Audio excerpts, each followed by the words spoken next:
15 जुलाई तक 33,000 बेड्स की आवश्यकता होगी और 31 जुलाई तक 80,000 बेड्स की आवश्यकता होगी कोरोना के मरीजों के लिए। और मामले कितने तक हो सकते हैं?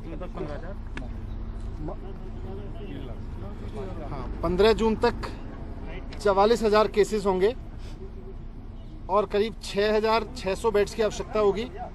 30 जून तक 1 लाख केसेस पहुंच जाएंगे और 15,000 बेड्स की आवश्यकता होगी।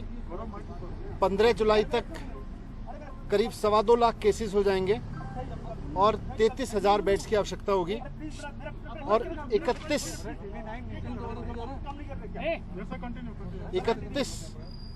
जुलाई तक करीब 5.5 लाख केस पहुंच जाएंगे दिल्ली में और उसके लिए करीब 80,000 बेड्स की आवश्यकता होगी। ये तब है जबकि अब तक थोड़े दिन पहले तक लॉकडाउन चल रहा था और अभी तक दिल्ली के हॉस्पिटल्स में दिल्ली के ही जो निवासी हैं, वो चाहे कहीं से भी, जो आदमी आज दिल्ली में रह रहा है वही दिल्ली के हॉस्पिटल तक आ पा रहा था, जो दिल्ली सरकार के प्राइवेट हॉस्पिटल्स हैं।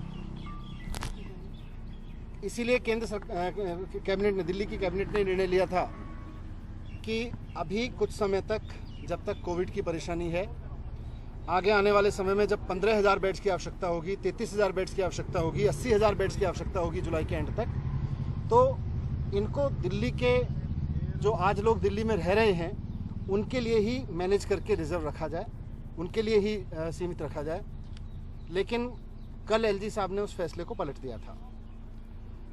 जब आज एलजी साहब से डीडीएम की मीटिंग में हमने रिक्वेस्ट किया कि साहब आपने कल ये फैसला पलटा, तो उससे पहले आपने अपेक्षा की होगी, कुछ आकलन किया होगा कि कितने केस बढ़ेंगे, बाहर से कितने केसेस आएंगे, उसका भी उनके पास कोई आइडिया तो नहीं था। मैंने उनसे ये भी रिक्वेस्ट किया कि सर, हो सकता है आपने इस बात का भी आकलन किया होगा कि कितने बेड्स की आवश्यकता पड़ेगी वैसी स्थिति में जब सारे देश से दिल्ली में केस आएंगे, तो उसका भी उनके पास आकलन नहीं था।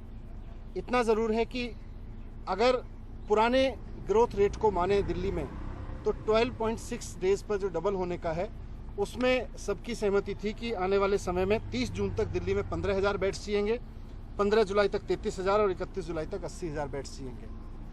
तो ऐसे में एलजी साहब ने जो कल फैसला लिया कि दिल्ली के हॉस्पिटल्स को सबके लिए खोला जाए, उससे दिल्ली के जो लोग अब दिल्ली में रह रहे हैं उनके लिए बड़ा संकट पैदा हो गया है। हमने एसडीएमए की मीटिंग में ये मुद्दा उठाया था, एलजी साहब ने उस पर सहमति नहीं जताई। अब उसकी जिम्मेदारी कौन लेगा? कल को अगर केसेस इसी रूप से दिल्ली में बढ़ते हैं और बाहर से भी आके 2 दिन में, 4 दिन में, 10 दिन में दिल्ली के जो अभी अवेलेबल बेड्स हैं वो भर जाते हैं, तो इतने सारे केसेस जब आगे आएंगे और इतने सारे बेड्स की ज़रूरत पड़ेगी तो वो कहाँ से आएंगे? अभी इसका जवाब एसडीएमए की मीटिंग में कहीं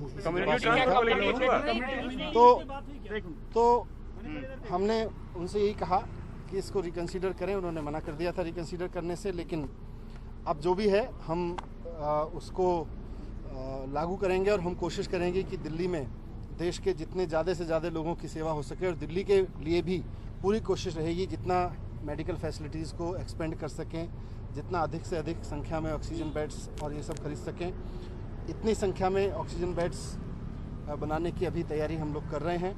कम्युनिटी स्प्रेड पर भारत सरकार के अधिकारीगण भी आए हुए थे। उनका कहना था कि अभी दिल्ली में कम्युनिटी स्प्रेड की स्थिति नहीं है, इसलिए अभी उस पर चर्चा की ज़रूरत नहीं है।